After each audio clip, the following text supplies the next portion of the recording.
दिलेल्या आहेत, पण त्याच्यावरती नक्कीच. त्यांनी अंमलबजावणीच केली नाही. मी तरी काय करणार, आंदोलन नको बरं. करू तर काय करू? पण मनोज जरांगे पाटील जी आहे, तुम्हाला एक महत्त्वाचा मुद्दा या संदर्भात मला सांगायचा आहे तो असा आहे की 0 आवरमध्येच तुम्ही बोलताना सांगितलं होतं आंदोलनाची यावेळची रूपरेषा काहीतरी नवीन असेल.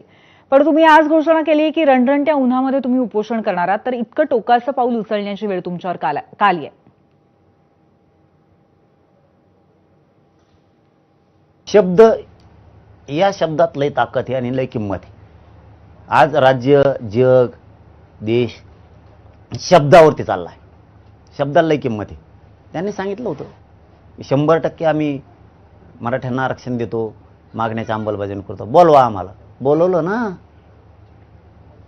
मग तुमच्या शब्दावरती मी महाराष्ट्रातल्या गावागावातल्या सगळ्या बैठका रद्द केल्या राहो. आज लाखो लोक अंतर्वाडीत आले असते. तुम्ही मराठ्यावर अन्याय करायला लागले.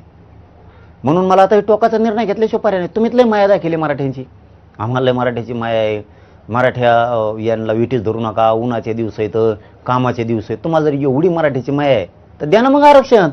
आणि मराठ्यांचे डोळे उघडणं खूप गरजेचं होतं की खोटं माया करतात आपल्यावरती आणि आपल्यात फूट पाडतात.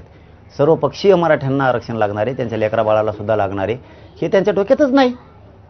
म्हणून मला आता नाविलाजानं हे टोकाचा निर्णय घ्यावा लागतो. एकतर मागण्याची अंमलबजावणी करणे, नसतात तर पडत मारताना मुख्यमंत्र्यांनी बघणे. तुम्ही असं उन्हात आंदोलन करणार असा तुम्ही आता विषय काढला आणि त्या संदर्भात तुम्ही आताही बोलला.